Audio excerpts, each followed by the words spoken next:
The talk I was going to give tonight was one that I gave first here on a summer conference, and it's called Swimming Upstream. And I've adapted it a little bit because there's a lot of discussion today on the new evangelism. And I frankly wondered how many people would come out on a night as cold as this to hear an old bald-headed guy talk about evangelism.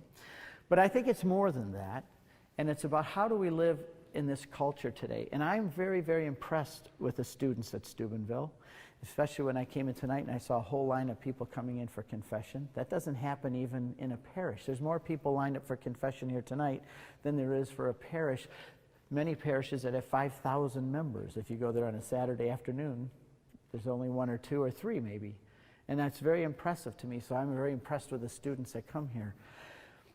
And what started this was I heard all about the new evangelization, and yet people say, what's the new evangelization? What in the world are you talking about? It's all these documents coming out of the Vatican. Who's got time to read all those things anyway? And then I realized that it was something very important because we're living in a culture that's becoming very pagan.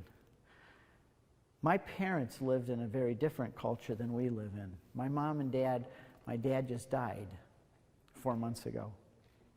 He was 93 years old. My mom is still alive. She's 91. And they were married 73 years. That's a long time to be married. Some people don't even live that long. And they were married that long. And many times they would say to me before my dad died, Steve, you know, the world today isn't like the world when I was young.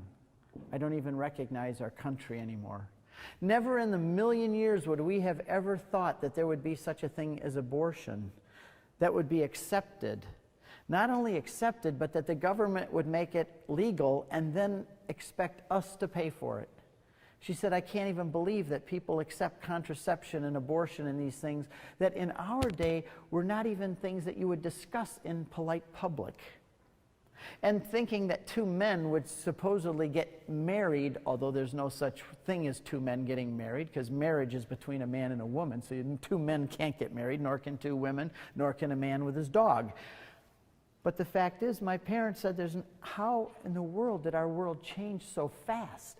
That here I am now sitting here, hearing on the news that they're discussing making such things legal and even wanting us to pay for it and forcing it down our throats, and these kind of things are happening. And my mom was the kind that when we were young, when we'd go to a movie, if they would swear in the movie or use the Lord's name in vain, my mom would get up and take our family right out of the movie. And here she is now 91 years old trying to negotiate what has happened to our country. It has become pagan. It lost its Christian its origins. And I don't mean that America was always Christian, that it carried Bibles around in that sense. But we were Christian in the sense that we had the same morality, we had the same ideas. In the old days, before Christianity came, when Jesus Christ was crucified and raised from the dead, he did it. It says in Galatians 4:4, it was in the fullness of time this happened. It came in the fullness of time. It was a pagan culture, a Greco-Roman world. And in that world, it was called what we called polytheism. There were many gods. There were so many gods that they had pantheon. And I've been to Rome over 100 times too, taking pilgrimages in groups and studying and making movies there. And in the pantheon, they had all these. You could worship Zeus or Aphrodite or Apollo. It didn't matter. They were all the same. Poly, many. Theos, many gods, polytheism. And then Jesus came and the Christians believed in him and they had a creed that said there was only one Lord, Jesus Christ, not many. There's only one Lord. But they had polytheism and they believed in everything. It didn't matter what you believed. There was many philosophies, there were many philosophers. You could believe in anything you wanted. It didn't matter. It was okay. You could believe in Zeus. You could go to his shrine and worship Zeus and make sacrifices to him. Or you could go to Aphrodite and make sacrifices to Aphrodite. It didn't matter. You could go to any of them because it was polytheism and it was okay. And then the Christians came along, and very few of them, but they began to follow a different Lord. And they refused to accept these other gods and these other lords. They refused to bow down and worship incense to them. They were going to serve only one God. It's very parallel with what we have today. because today what we have is pluralism. Pluralism is very much like polytheism. When you had many gods that you worshiped, it didn't matter whether you worshiped Aphrodite and you worshiped Zeus. We're all the same. You could have philosophy. You could follow many of the different philosophers. It didn't matter. It was okay. But you couldn't say there was just one God, that there was one Lord, because that was kind of contrary to the whole situation.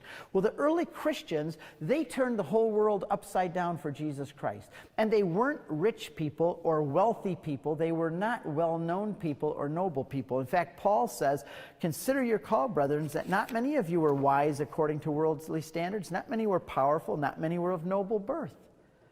But God chose the foolish of the world to shame the wise. God chose what is weak in the world to shame the strong." Very few Christians. It began with only 12 following Jesus with some of their women. And then at the day of Pentecost, 120.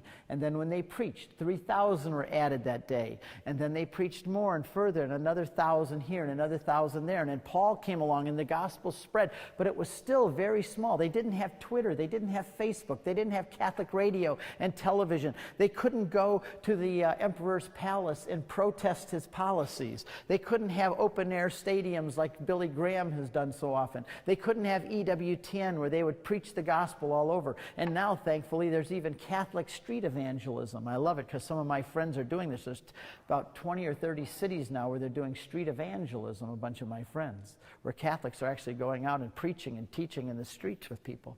But the Christians couldn't do that. And in the early centuries, didn't even have churches. There was nothing like this in the early centuries. There was no Stubenville Fransiscan University, because it was against the law back then to be Christians. It was against the law to have this exclusive view that you said you only had one Lord and not many. But the early Christians, very carefully and very slowly over the first 300 years, were able to convert the whole world, turn it upside down for Jesus Christ. How in the world could they do that? Without being able to do door-to-door evangelism or open-air preaching, or even, they didn't even have a Bible yet. Do you realize that? I used to be an evangelical Protestant. I used to be a Baptist. I used to go out and convert Catholics. I used to teach classes on how to convert Catholics to being real Bible Christians. And we believed in the Bible alone. It was all based on Scripture. And yet for the first 300 years, those 300 years when these few Christians turned the whole world upside down for Jesus Christ, none of them even had a Bible in their hands yet and knew that there was 27 books in the New Testament that they could carry around. Nobody would go to Mass except for Christians. They would exclude. Today anybody can come into a Mass, but back in those days, the Mass was very exclusive. Only baptized Christians could come in. In fact, for the second part of the liturgy, no unbaptized Christians were even allowed in. They would allow people in to hear the reading of the Gospels and the preaching, but before the Eucharist started, they had to leave. And nobody knew what was going on. In fact, the pagans used to say that we were cannibals. You know why? Because up here we ate flesh and blood. And we were incestuous because brothers and sisters loved one another and kissed one another. And there was no gods up in the front, no Zeus or Aphrodite, so they were also atheists. And so the Roman world hated the Christians because they thought that they did all these evil things because they didn't know. Because they were a world, didn't even see, didn't know what was going on in the churches. There was none of this going on. So how did the early Christians, in a polytheistic, with all these different gods, how did they convert the whole world to the place where they would accept one God, being Jesus Christ, the Son of the Father? How could they have done this? They didn't have the mass media to do it, and they didn't have power, they didn't have money. How did they do it? They did it because they lived a certain kind of life. And the fact is that they did convert the world. And in 313, Christianity became legalized, and shortly after that, it became the religion of the Roman Empire. And from that point on, Christianity spread throughout the whole of Europe, and even all the way to India. I was just doing a whole tour of speaking through India in November, to help the Indian people learn how to defend their faith against Hindus and Muslims and Protestants over there. And the gospel spread and people became Christians all over the world.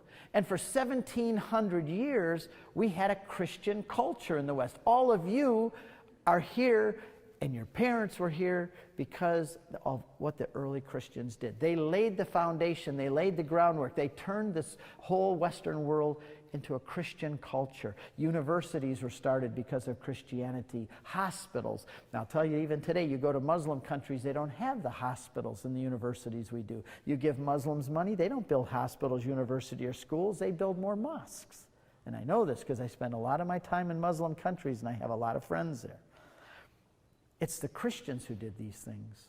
And Christianity took over the West. And for 1,700 years after Christianity took over converted the world, for 1,700 years we've had a Christian culture. You and I are the products of that. We are still living off of that capital that was earned by those Christians for 1,700 years. But something began to happen about 100 years ago during my parents' lifetime, and they saw it, and they are distressed by it. The world is going back to paganism. We are slipping back away from Christianity. Christianity is now being frowned upon by much of the world, and if you want to know what America is going to be like in the next 10 or 15 years, go to Europe, go to France, and to Spain, and to England, and you'll see what's going to happen here because they're 10 or 15, 20 years ahead of us. And I spend a lot of time there as well, and I see what's happening there, and it's very scary. Why is it scary for me? It's not, I'll be dead before too much of it hits the fan. I'm already 58 years old, but I have 11 grandchildren, and I'm very concerned for them because of what kind of world are they going to live in once I'm long gone. It scares me the kind of world they're going to live in. So the paganism is coming back in. There's a lot of reasons why, and I don't have time to go into that. But things began to happen, and paganism began to take back over again, and now we're living in a society that wants to get rid of God, that wants to have homosexuality, contraceptives, abortion, and already euthanasia. It's happening in Europe. You want to go to the countries where it's a little bit ahead of ours, go to Holland, where they're already saying that a child does not have any right to live before 12 years old. You have till 12 years old to decide if they're viable human life or not. And you can eliminate them if you want to. The world is changing very rapidly. How did those early Christians in that pagan culture that they lived in, how did they actually change the world and bring it to Christianity? Because if we're going to talk about the new evangelization, that's what we have to say. How do we evangelize our world? We're living in a pagan world. Your children are going to live in a very pagan world, and your grandchildren are going to live in a very, very pagan world. Like Cardinal George said of Chicago, that he said, I will die in bed. My successor will die in prison, and his successor will die a martyr in the streets. And then that's where the quote usually ends, but I like the next thing he said that's not usually quoted. And his successor will again begin to rebuild society from the rubble, which Catholics have done for all time, always bringing back the culture after things collapse. So how do we evangelize our world? We don't have to come up with a new model, a new method, a new plan. All we have to do is say, the blueprint has already been made. The plan's already been effective. We already saw how it was done and it worked. Who did it? The Christians in the first century. They already accomplished it. All we have to do is go look at their blueprint and their plan, and we'll see what they did, and we begin to practice it ourselves. Unfortunately, it's a scary thing that they did. Most of them were martyrs. They converted people by talking. They couldn't go out and do street evangelism. They had to be careful about what they said. But they would talk to people about Jesus and the resurrection. Even today, you can't just go out and be crazy about the way you evangelize. You don't walk up to someone on the street and say, how are your kidneys today? What happens if you go up on the street corner or to the store down the road and say, how are your kidneys today? What are they going to say? My kidneys are none of your business. You pervert, get away from me. My kidneys, what are you talking about, my kidneys? But what happens if that same person You find out their wife is sick, you go take food to the family, you help them out, you do things for them, take them Christmas presents, you make friends with them over a year, and then a year later, after you've built a relationship, you find out that he's got kidney problems, and you meet him at the same store a year later, and you say to him, "How are your kidneys today?" What's the different reaction you're going to get? He's going to say, "Oh, thank you for asking." Right? "I'm going to the hospital next week, and they're going to do surgery and so on," and you say, "I'll pray for you." The difference is you ask the exact same question, but what is the difference in the response? Is you built a relationship with someone. You earned the right to ask them about their kidneys. You don't just walk up to someone and say, "You know, you're going to hell because you don't believe in Jesus Christ." You go up and you say to them, build a friendship, say hello, earn the right to talk to them. You know, many people, you're in school, college here, university, but when you get back and you get into a job career, you're sitting next to someone in the office every day, you're working with people on the job every day, and you earn the right to share with them the things that are important to you. That's what the early Christians did. They began to share about Jesus Christ and the resurrection from the dead on a slow and quiet way, and they began to share it with people, and they also lived disciplined lives. The early Christians, Rome got to be chaotic. It was all about me. It was all about entertainment. That's why they built the Colosseums and the arenas, to entertain people, give them entertainment and bread, and they won't cause trouble. But the Christians lived very disciplined and determined lives, and they stood out from the rest of them. They took care of the poor and the disadvantaged people. In fact, there was one quote that I found that was very interesting. It said that, I'll read it to you. This is what happened in the Roman Empire, what they did. They didn't have abortion like we do today. They had very crude forms of abortion and contraception. Most of the time it would do more damage than good to the woman too. So what they would do is just let the baby be born. And once it was born, they would expose it. Expose it means they would take it and throw it under the Tiber River, under the bridges. They would take it down, and any night you would see people bringing babies down and throwing them under the bridge in Rome. There's a quote, when the Romans threw their unwanted newborn babies under the bridges, leaving infants to be carried away by wild dogs, because the dogs would collect at night and eat the babies, the Christians waited in the shadows, snatched the children, and took them home and raised them as their own. This testimony over a period of time won the hearts of many. This is very much like what Catholics do today. Catholics are the ones that go out and protest abortion, that help at abortion clinics, the ones that are saving babies, are protesting them, and help set up pro-life clinics. And I remember even my wife and I, when we had young kids, we went and rented a big house with 3 extra bedrooms so that we could bring girls in who were pregnant and who had been kicked out of their house, so that we could help them raise have their babies born and help take care of them. This is what Catholics do. Catholics are the ones who are earning respect of the world. But the world is going to hate us also for it, because we're showing them up. The many of the world just want to have abortion be a right, no matter what it takes. They won't even talk about it. It's just a right. Don't discuss it with us. Just make it happen. They're not even reasonable about it. But when the world sees Catholics who are doing things like the early Christians did, going under the bridges and saving the babies and bringing them out from under the bridges, pulling them from the teeth of the wild dogs and taking them home and raising them, not only did the world see this, but the Catholic Church grew because of this. Look at all the new babies that were added to the faith. But this is what Catholics do, and this is what they did. There's a letter from the 1st century. It was written from Alexandria, from a husband writing back home. I am still in Alexandria, Egypt. As soon as we receive our wages, I will send them to you. In the meantime, if by good fortune you give birth, she was pregnant when he left, but having a baby wasn't always as certain as it is today. Many of the babies died before birth. In the meantime, if by good fortune you give birth, if it's a boy, let it live. If it's a girl, expose it, throw it under the bridge. This is what the pagans did. And this is what the early Christians, how they responded to it.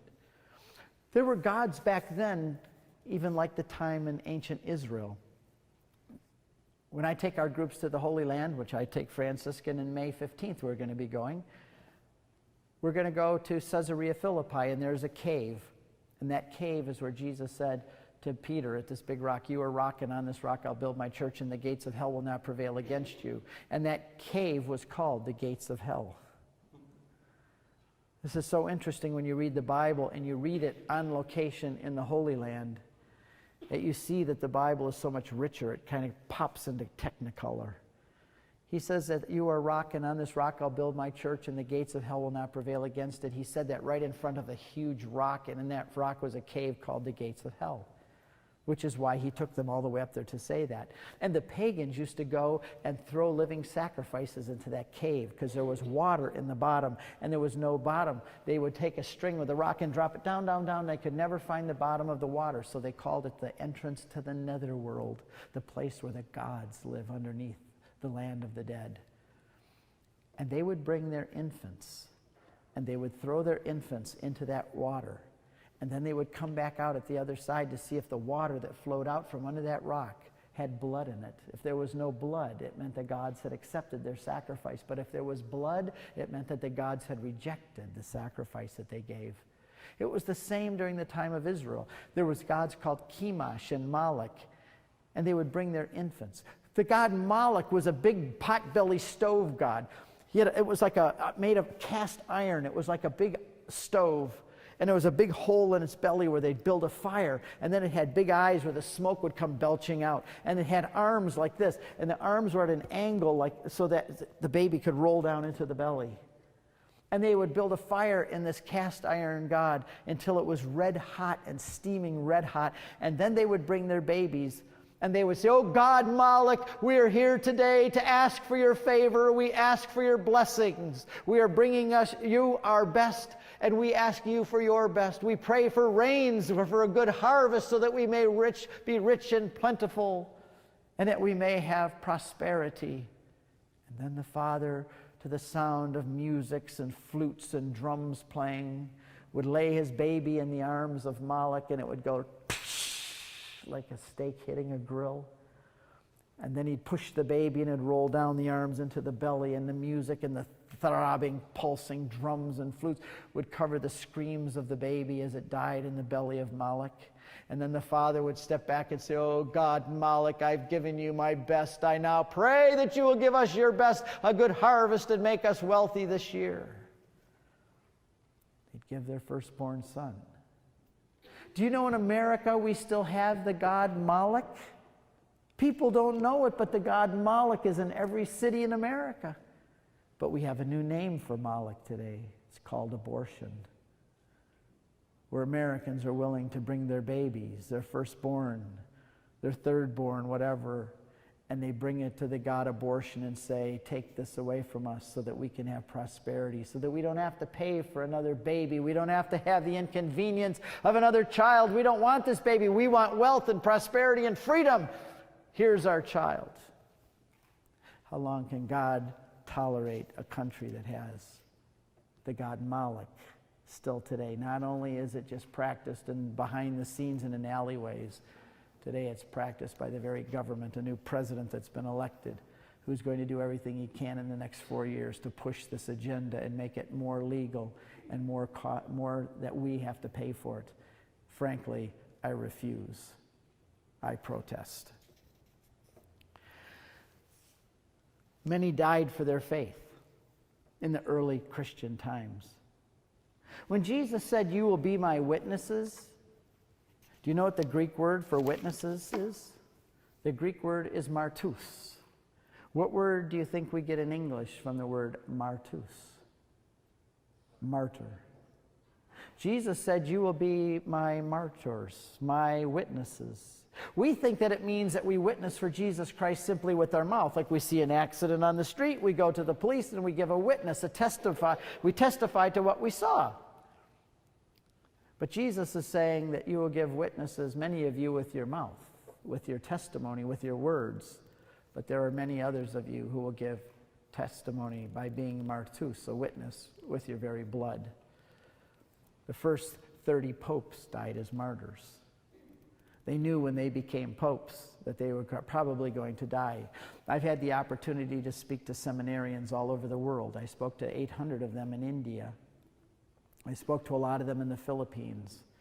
in the United States as well. And I say to them, if you are cowards, get out now. And this is the same for sisters. This is the same for anyone that's going to commit their life to Jesus Christ in a special way. I said to these seminarians, I said, if you're cowards, get out now. Run for your lives, because it's becoming less and less friendly around the world to be Catholics and Christians. And when that bishop puts the oil on your head and ordains you a priest, he is also going to paint a bullseye on your chest. This is what happened to the early Christians. We wouldn't have said that 100 years ago in America. We wouldn't have said it 100 years ago in France or Spain or Switzerland or anywhere else. But today it's becoming dangerous. To walk around with a collar on today, or to a sister wearing a habit, in some parts of the world it's dangerous to do that. And in America, unfortunately, it's becoming less and less friendly. I had a priest friend who just died recently. His name was Father Yaki. He was called the priest's physician. Physics. And he said to me one time, he said, Steve, I'm an old man, I'm an old priest, but when I used to get off the boat in New York, people would rush up to me and kiss my hand and ask for a blessing. He says, when I get off the boat in New York now, people spit on me. It's not going to be a friendly place. I have great respect for priests who wear their collars and their habits today, and sisters as well. But there will come a time where it'll be dangerous to do so. To become a seminarian today is to put a bullseye in your chest, just like it was for the early Christians. The Romans would come and they would get the priests and the bishops, and they would take them away, and they would take them to the Colosseum or to the arenas, and there they would die, as an example to try and scare everyone else away. Tertullian said of the early Christians that the blood of the martyrs is the seed of the church. You've probably heard that before. You know, even the word arena, do you know where it comes from? It's a Latin word for sand. In the arenas, they would have white sand, because when they killed the Christians, the red blood would splatter on the white sand and make such a contrast that the crowds could see it up in the stands, and they would cheer, kill more, kill more. And the Christians would go there and die. And Tertullian said to the Roman Empire in his writings, every time you kill one of us and our blood splatters onto the white sand in your arenas, 10 more will sprout up where that blood went, where that blood landed. Because the blood of the martyrs is the seed of the church. St. Augustine said the earth has been filled with the blood of the martyrs as with seed. And from the seed have sprung up the crops of the church. The martyrs have asserted Christ's cause more effectively when dead than when they were alive. They assert it today. They preach him today. The martyrs preach Christ today. Their tongues are silent, yet their deeds echo around the world. They were arrested, bound, imprisoned, brought to trial, tortured, burned at the stake, stoned to death, run through with swords, fed to wild beasts. In all their kinds of death, they were jeered as worthless. But precious in the sight of the Lord is the death of his godly ones. Justin Martyr was converted because of the death of Christians. And Justin Martyr had a profound impact on early Christianity and on the conversion of many others. He was a pagan philosopher. And one of the reasons that he became a Christian was because he watched Christians die. He heard that they were criminals, that they were cannibals, that they were incestuous, that they were ignoble, that they were terrible people, and yet he watched them die. And he said, how can criminals, these wicked, evil people, die with such nobility? How can they die with a smile on their face? How can they die singing and forgiving the people that killed them? How can they do this if they're such evil people and they're consistently across the board, they're all die this way? Even with the most horrendous tortures, they still continue to praise God and to forgive their assassins. There were some, maybe you haven't heard of them, but there's the early first 300 years, some of the tortures were unbelievable. There's a woman named Blandina who they brought a whole bunch of people. It was in Lyon, France. And they took them to the big, and I've been there before. I even actually went and found this. It was the theater there. And they took these people in there. They arrested the Christians in Lyon, and they took them there to die. And they especially tortured one woman named Blandina. And when they were torturing these people, a group of the Christians left and they said, we'll deny Jesus. I'm not going to go through that. I'm out of here. And they would leave. And then a whole day of torture went on, where they would strap them to pillars and they would burn them and they would strip the women and torture them all day long until it said the soldiers were exhausted. And then they threw them all in prison and said, we'll bring you out for another day of entertainment. And they brought them back out another day. And they started putting them in nets and let bulls push them around and wild animals go after them. And when these other people who had left, these Christians who had abandoned the faith, saw what their brothers and sisters in Christ were undergoing for the gospel, and that they were saying, we are Christians, we will not deny our Lord, they came back, every single one of them, and said, we change our mind, we are Christians too. And they all died as well. And Blandina was the one that lasted the longest. And she was like a mother for all the others, encouraging them, don't give up. You are wrestling. You are it's like a sports arena. Do not cave in. Do not lose. Stay faithful to the Lord to the end. And in the end, they had an iron chair, and they built a fire under the iron chair, and they pushed Blandina into it when it was red hot, and she roasted to death. And then they fed her, let her pushed around by the bulls. This is what the early Christians suffered, and we don't know much about it, but we should, because these are the ones who paid the price for us. We wouldn't be here today if it weren't for them. If the blood of the martyrs had not been shed in those first centuries, there would not have been the seed of the church that had grown up into what we know it today. They would have died out. They would have never conquered the Western world. We wouldn't even know about Christianity today. It was their price that they paid for us that enables us to be who we are today. And when we look at how are we going to face a pagan culture today, how are we going to confront a culture that's becoming pagan, we have to go back and look at them, and that's what I said. It's not a pretty picture of what our prospects might be. If you're a coward, leave now. I say this to my grandchildren. I say to my sons and my daughter, I want you to raise my grandchildren to be martyrs. And my grandchildren say, Grandpa, why do you want us to die? I say, I don't want you to die, but I want you to be in heaven with me, Maria Faustina and Damien Augustine. Because what does it profit a man to gain the whole world and to lose his own soul? And if it comes to the point where you have to make a choice whether you're going to serve Jesus Christ and be faithful to his church, or deny him for something else, whether it's a false god, or for sex, or pride, or money, or fame, or your own life, I want you to know that it's better to die for Jesus Christ so that we can all be a happy family in heaven. Imagine what the early Christians did. Imagine if tonight Roman soldiers came and blocked all these doors. And this is what happened to the early Christians. I'll just give you a scenario and let you kind of live through it and see what you think. You can decide how much of a Christian you really are. Imagine that the Roman soldiers come and they block all these doors, and they step into their big Roman helmets with a brush on the top, and they've got their swords drawn, and they said, okay, no one's leaving this room until we all make sure you're Romans in good standing. We're going to set up an altar here, and it's going to be to Apollo. No, let's make it Zeus. He's the king of all the gods. And we're going to have a fire here, and there's going to be incense, and all of you are going to have the opportunity to come forward and burn incense on the altar of Apollo or Zeus. And you will declare your allegiance to the divine Caesar Augustus.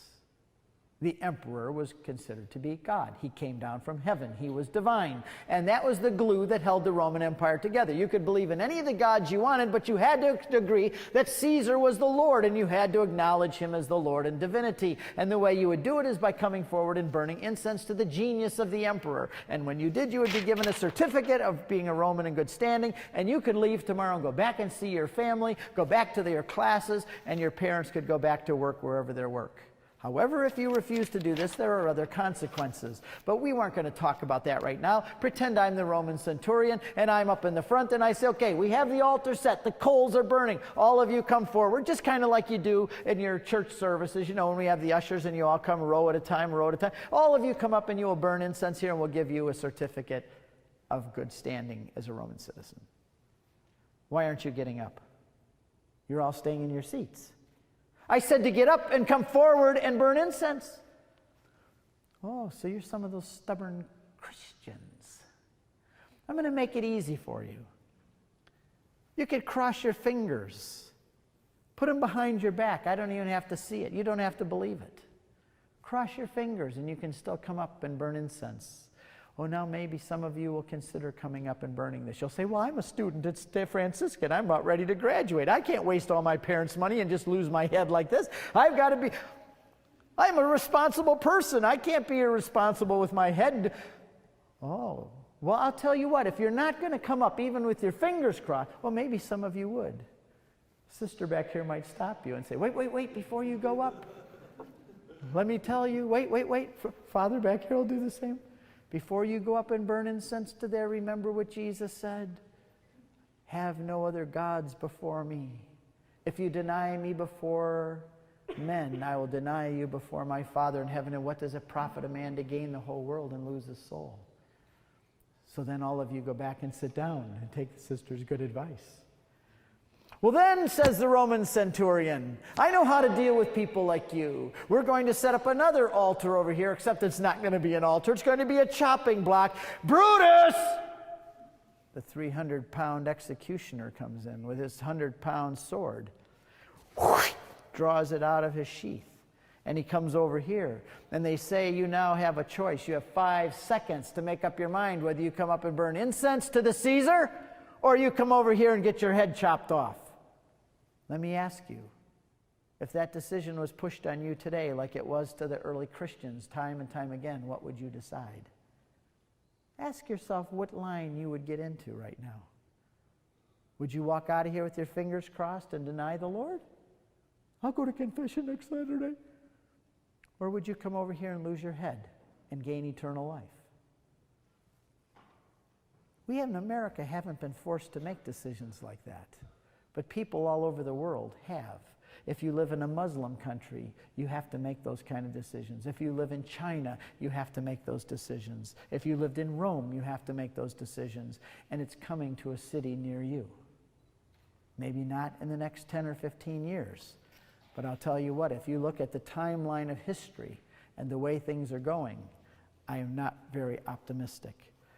There were 40 soldiers. They were called the 12th Legion, nicknamed Armed with Lightning. And they were in the 300s. And they were in Armenia. The Roman emperor sent them to fight in Armenia.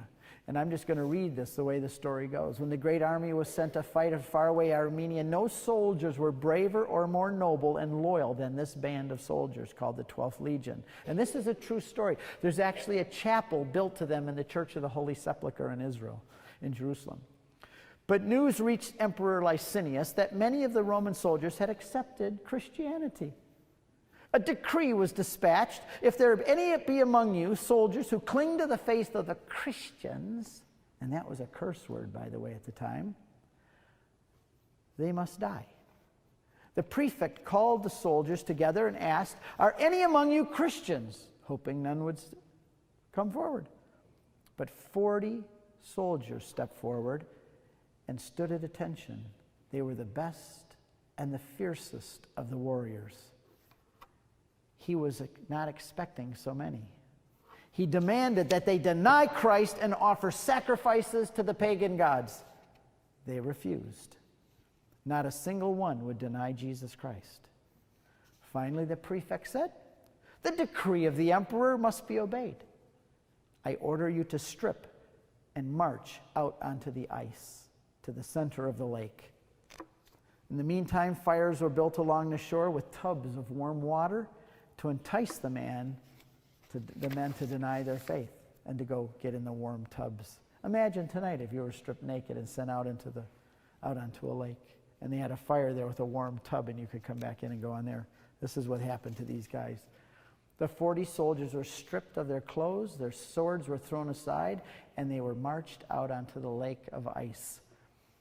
They broke into a chant, 40 soldiers fighting for thee, O Christ, to win for thee the victory and the victor's crown. In the night, overcome by cold, one soldier caved in, crept back to the fire, and crawled into the warm tub. Interestingly enough, the contrast between the cold and the heat he died in the tub. From the darkness, the chant and the cold came out over the lake. 39 soldiers fighting for thee, O Christ, to win for thee the victory and the victor's crown. One of the guards watching the freezing men saw amazing light hovering above them. A supernatural light, he figured it out, and it was overshadowing the Christians out on the ice. At once he announced, I too am a Christian. And he threw aside his clothes and cast his sword into the snow, and he disappeared into the darkness to join the 39. Shivering beside the other 39 for Christ, he joined their cry, 40 soldiers for thee, O Christ, to win for thee the victory and the victor's crown. At daybreak, they were all dead. Their bodies were burned, and their ashes were spread over the ice. So the question is, was that a waste of their life? 40 good men died. Many of them may have had families back home, obviously mothers and fathers, brothers and sisters, maybe some wives and children. Was it a waste of time? Was it a waste of their life? What does it profit a man to gain the whole world and lose his soul? Is there anything too much to give up for Jesus Christ in the end? The world doesn't want to hear that. The world wants you to bow to them and to their idols. But Jesus Christ, he overarches all of history and says, I'm the Lord of history. And these men, do you think today that they're glad that they did what they did? Not only did they save their own souls, but they saved the soul of another, an eternal soul. That one man, the guard, who cast aside his armor and went out onto the lake, he now has eternal life. What is the soul worth? What is one human soul worth? My dad, when I was a little boy, took me fishing, and he threw a stone into a pond, and he said, Steve, watch the ripples. And I said, Dad, they go all the way to the shore. He said, yes. And what do you think happens if you throw a stone into the pond of eternity? There are no end to the ripples. They go on for all of eternity.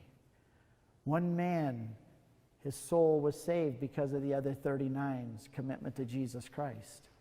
Do you know who knows the value of a human soul? A human soul is so important. That's why we oppose abortion so much, because it's a living human soul made in the image of God. It's not a piece of tissue. It is a human being made in the image of God with an eternal, immortal soul that God has made in his own image, and that will live from that point on through all of eternity. We don't understand the value of a human soul when we look at a person. Do you know who understands it more than we do? Satan himself, who will go to no ends to destroy one human soul. Because Satan hates God with everything within him, and he cannot hurt God.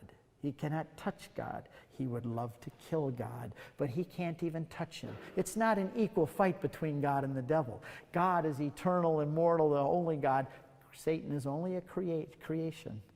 It's not like evil and good and evil are equal enemies.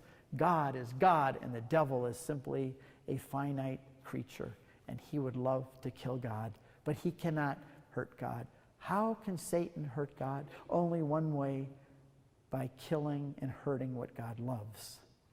You watch movies sometimes. A man will stand and say, I will die, I don't care what you do to me, I will not cave in. But as soon as they grab the man's wife or his children, he'll cave in because of them, because of his love for them. And God has the same problem, that he loves us so much. The devil can't hurt God, but he goes after God by destroying the human soul. So these 40 soldiers, do you think they regret what they did now? I don't think so. I think today that they're very happy that they did what they did now, because now they have eternal life. And that's a true story. So how do we do evangelism today? In some ways, we have to do the same thing. We have to learn from them, look at their blueprint. We don't have to come up with new programs. We don't have to come up with new ideas and a whole new philosophy of it. All we have to do is go back and see what they did. They cared for the poor. They cared for the babies that were being thrown away. They stood up for morality. That's what we as Catholics do. We may be despised, but don't forget there are many that look at us and they're impressed with what we do. They look at us and say, They have great nobility. They care for someone besides themselves. And it impresses them. How do we re-evangelize today? It's more difficult in some ways to re-evangelize today than it was in those days. It's more difficult for us because everybody thinks they know what Christianity is. Everybody thinks they know what the Catholic Church is, and everybody has their own biases and their prejudices. And if you go out on the street and say to someone, I'm a Catholic, let me tell you about Jesus Christ and you should join my church, 9 out of 10 people are going to say, get away from me. I don't want to be a Catholic. I don't even like the Catholic Church. And tell your Pope to stay out of my bedroom, by the way. This is the reaction you're going to get from people. What happened when Paul went to the Athenians, for example? He went there to Athens, and we have Mass up on the top of Mars Hill where Paul was preaching. And they said, this is something new. Tell us more about this Jesus and the resurrection. This is something new. And it says right in there in the book of Acts that they were all that the Athenians did was talked about new things. They were curious about new things. This Christianity, this resurrection from the dead was new. They wanted to hear about it. But it's not that way today. Nobody wants to hear about it today. You have to earn the right to talk to people, and some people will listen, but not a lot will. And so in some ways, it's more difficult to do evangelism today than it was back then. They'll just cover their ears and go, la, la, la, la, la, don't talk to me about it.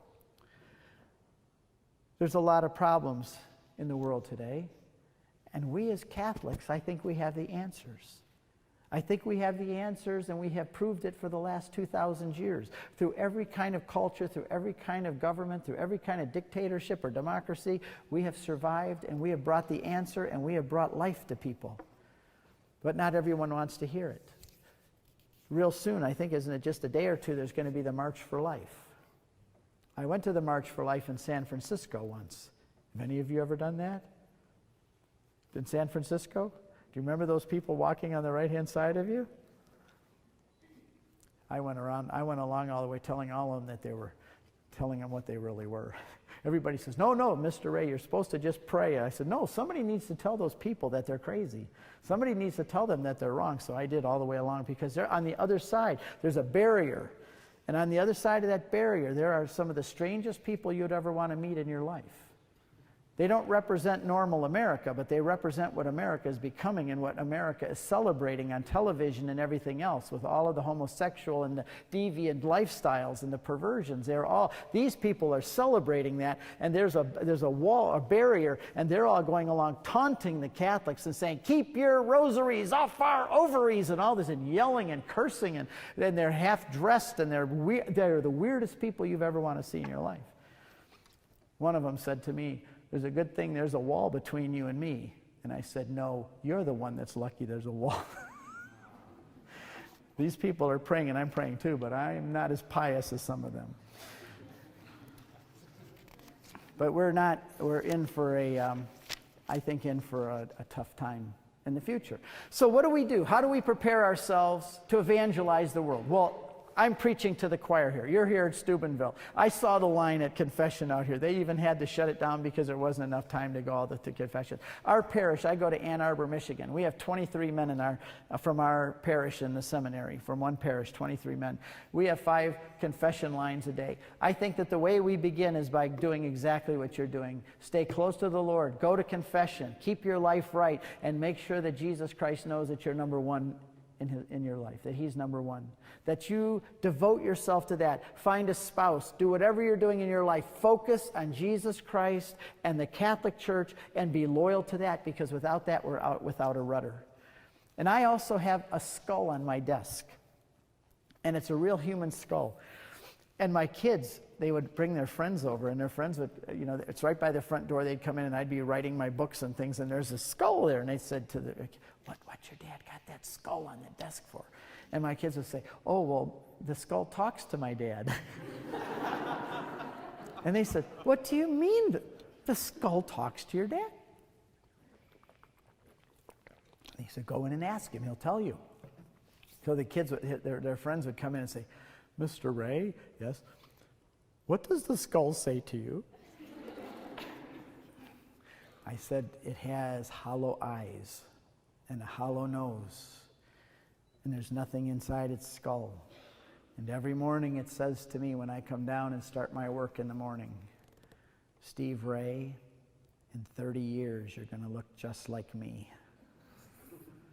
What kind of choices are you going to make today? You think you're invincible, don't you? You're young, you're healthy, you think you're going to live forever. You don't have to worry about what you do. You can make mistakes, you can live your life the way you want. But Steve Ray, in a very short time, it may be sooner than you think, you're going to look just like me. And every morning, that skull scares the crap out of me. I was going to use another word, but you can't use it in a church. That skull scares me because it reminds me of my mortality, and that someday I'm going to be buried in the ground like they just took my father. My father was 93. He was a Baptist, but he loved the Lord with his whole heart. And every time I saw him, he said, Steve, I'm ready to go home and meet the Savior who shed his blood for my sins. And right when my dad was about ready to die, he was turning yellow. His kidneys had shut down, and he was shriveling up. And he was my best friend, besides my wife. And I pulled him up off his pillow, and I hugged him, and I said, Dad, in about a day or two, you're not going to be with us anymore. You're going to be dead. He said, have you confessed your sins? Are you right with God? Dad, do you still believe? And my dad just pointed his finger up and whispered in my ear, now more than ever. Those are the last words I heard from my father. And I want those to be the last words my kids hear from me. I want to devote my life to Jesus Christ and make him the first thing in my life and nothing else more important. I decided that when I was 17 years old, by the way. I remember my mom had Billy Graham on the radio. We were a good Baptist family, but I was very rebellious, and I didn't want anything to do with it until I was 17, and I heard him on the radio one day, and that melodious voice talked about Jesus dying for my sins, and I had a soft spot in my heart for God. And then George Beverly Shea came out with his deep baritone voice, just as I am, without one plea, but that your blood was shed for me. And here was a rebellious, stubborn 17-year-old Baptist kid walked out in the street at night in the country, and I looked up and said, Jesus, I'm only 17, but I'm giving my life to you today. And I made up my mind that day I was going to live for Jesus Christ every day, and I haven't ever backed off of that. I haven't always done it as well as I could. But I've always made that my goal. And then when I was 39, my whole family, we became Catholic. And I tell this story in my book back there, Crossing the Tiber. I realized the Catholic Church was right. And it took a year of fighting and kicking and screaming before I finally came into the Catholic Church. And it was the best thing I ever did. But I realize now that I'm on this wonderful ship on the way to heaven. And with the way the world's getting today, the way things are changing, you're young. You've got a long life ahead of you, hopefully. Some of you don't. You take the statistics of this group, some of you don't have a long life ahead of you. Most of you do. You'll find a husband, a wife. You'll become a priest or a sister or whatever, and you'll have a long life to serve the Lord. But we have to be ready at any moment to go. And if we're not going to go right away, I mean, if we're one of those fortunate that gets to stay on, we may have tough times to face. If you become a doctor, you may have problems simply now because doctors are having the choices of whether they're going to be forced to do abortions or not. Some of them are becoming martyrs, not by being killed, but by losing a career that they spent a fortune and 12 years of their life to learn, and they can't do it anymore because they refuse to comply with the new laws that are being passed. There's going to come a day like in Canada where a priest is forbidden even from the pulpit to speak out against homosexuality because it's a hate crime. And he can go to prison for speaking out against it or teaching what Jesus Christ taught in the scriptures. I hate to bring you this bad news. But the good news is that I've read the book of Revelation, the last book of the Bible, about the end of history, and in the end we win. It's always nice to know the end of the story, that we win. But this is what I wanted to share with you about our culture today. And I like to speak to young people because you're the next generation. We're handing, us old bald-headed guys are handing the baton on to you. You're the ones that are going to carry the baton. You're the ones that are going to take the Catholic Church and the gospel of Jesus Christ into the next generation. You're going to have children, and they're going to carry it on to the next. And we want to see you, this young generation, with so full of energy and so much potential. We want to see you strong for Jesus Christ, because for every generation we've passed on the baton to the next and the next and the next for 2,000 years. And guess what? We're 2 billion strong today. We're stronger now than we've ever been. Christianity is the largest religion, but it's also the most persecuted. And I pray that God will give all of us, myself, my kids, my grandkids, and all of you, the grace to stand for Jesus Christ and his church and to share the good news. We got to share it. I tell this story, and I'll close with this. My dad, when he was probably 35 years old, thought he was dying, and he went out on the front porch of his house in Detroit, Michigan, and he looked up to heaven and said, "If there's a God, reveal yourself to me." And the next day, a man walked up to him at Ford Motor Company and said, "Charlie Ray, you need Jesus Christ in your life." 12 hours later, after my dad prayed that prayer of desperation, for the first time he ever really prayed, 12 hours later, a man came up and said, "You need Jesus Christ in your life." Do you think it was a Catholic that said that to my dad? No? Anybody else? I see some head shaking. No, it wasn't a Catholic. Why not? Isn't it sad that it wasn't a Catholic? Why not a Catholic? Why do we assume that it was a Baptist? And it was a Baptist. There was a Baptist that came to my dad and said, "You need Jesus Christ here." Why do every time I speak to an audience, every single time they say, "No, it wasn't a Catholic"? Because Catholics have a tendency to say, "Well, it's private, it's personal, this is my faith, it's not something you talk about." I'm glad that Baptist thought it was something you talked about, because it changed my mom and dad's life. And as a result of that, they had had 12 years of miscarriages, and when my dad became a Christian, they prayed for kids, and I was born a year later. And I was raised as a Christian. And I found the fullness of the faith in the Catholic Church when I was 39. But I'm glad it was a Baptist that came to my dad. But I want to see the day when it's a Catholic that goes around telling people, "Why do you think I wear this cross everywhere I go?" I like yours too. I don't wear this inside my shirt or keep it in my pocket. I wear it outside because I want people to know what I believe. I want to be a witness for Jesus Christ. I'll talk to anybody, anywhere, anytime about it. I wear this in Israel. I wear it in Muslim countries. I wear it in China. I've worn it all through India with Hindus everywhere else because I want people to know that I am a Christian and a Catholic. I had a guy stop me in the airport and he said, "Oh, that's very pretty." Almost every day I have somebody say something about this cross. That's why I wear the San Damiano. I know you guys like it here too. But it's very colorful. And they said, "Oh, that's beautiful." I said, "Thank you."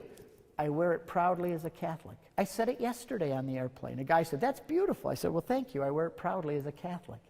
And one guy said to me, "Oh, so you believe it?" And I said, "Enough to die for it." And he goes, "Well, I guess you do." And he sat down in the airplane, put his headphones on, and he was going to ignore me. But 15 minutes into the flight, he taps me on the shoulder and he says, "Do you have a minute?" "Yes." "I'm an atheist, and I would love to believe what you do. Could you take a few minutes to tell me how I could be a Christian? Why I should be a Christian?" I didn't say a thing to him. I just wore this cross and let him know I believed it. I had this family was behind me at the airport a little while ago, and they had about 3 bratty kids screaming and pulling, and I said, "Are you in a hurry? Why don't you take cuts in front of me?" I said, "You go ahead of me. I'm always in a hurry at the airport. I fly a lot." I said, "Why don't you go on ahead of me?" She goes, "Oh, thank you, thank you." I said to her, "If I don't believe it, I shouldn't wear it, right?" And she said, "God bless you, thank you. But I wear this because I want people to know I'm a Christian. I want to be a testimony for Jesus Christ. I don't want to hide it. I want it to be known to everybody." I have this vision, and this is why we'll really close with this. I have this vision at the end of time where I'm in the waiting room and it's the judgment day. And I hear from the throne room God's thunderous voice, "Steve Ray." And I come walking in and I look and there's God. "Is your name in the book of life?" "Mm-hmm." "I will see." He goes through flipping the pages. Ray, S, Steve. "Your name is here. Welcome into the joy of the Lord, thou good and faithful servant." The door opens on this side, and these beautiful creatures come out and they start to escort me into the door. I hear music playing I never could imagine with human ears, and smells, and I just can't believe it. I'm being ushered into this door. But then I see Joe Smith called. "Joe Smith?" And I say to the angel, wait. I want to see, that's my neighbor. He's the guy that I went to school with, that we sat next to each other. He dormed with me even. Or he's the guy that we've had barbecues with on every 4th of July. He was my neighbor. Wait, I want to see what happened to Joe Smith. "Joe Smith?" "Yes." "Let's see if your name's in the book of life." Joe, I don't find it here, Joe. I'm very sorry. Your name is not in the book of life. And the door opens on this side, and these evil creatures come out with hooks on their wings, and they grab Joe, and they start to drag him off to this, where belching smoke and sounds of horror are coming out of this door. And I say to the angels with me, I say, wait, I want to see. And Joe, he turns and he pulls away from his evil angels, and he looks over at me going in that door, and he says, Steve Ray, why are you going in that door? And I said, Joe, it's because I believed in Jesus Christ. I was baptized. I recited the creed. I lived in the heart of the church. I loved God, and I obeyed him to the best of my ability. Steve Ray, you knew about this and you never told me? You sat next to me every day at work. But Joe, I was trying to be ecumenically sensitive. I was being politically correct. If I would have told you that you needed to be saved and you needed to be baptized, you would have said to mind your own business. Yeah, but you could have at least told me if you knew this was the truth. You could have told me about it. Even if I rejected it, you should have told me. But Joe, I wanted to stay your friend. I didn't want to be a know-it-all. I didn't want to step over the line. And the last thing Joe says to me as he's taken off into hell is, damn you, Steve Ray. And this is a real scenario. It will happen.